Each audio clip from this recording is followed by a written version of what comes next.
Je suis artiste plasticienne à la base, avant la création des jeux, et j'ai une formation en PNL.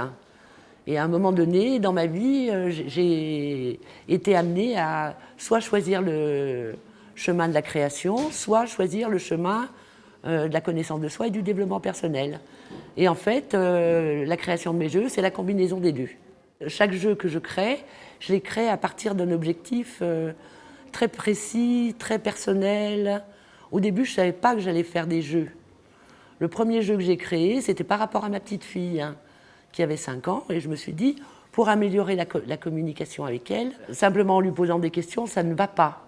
Donc j'ai cherché un outil, c'est-à-dire un médiateur, le jeu, pour pouvoir faire en sorte qu'elle me connaisse et que je la connaisse. Chaque jeu que je crée a un objectif très précis.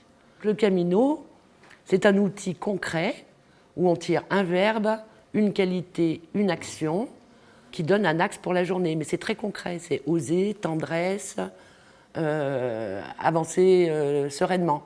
Donc moi, c'est un outil que je peux avoir dans mon sac et qui permet de centrer le mental. Donc j'ai créé essentiellement des outils de relationnel. Donc il y a le perlipapote, le toi et moi, il y a le jeu des médailles pour s'encourager, se féliciter. Celui-ci, je l'ai créé à un moment donné où dans ma vie, j'avais besoin de m'encourager. Et je me disais, aujourd'hui, tu as la médaille du confort tonifiant.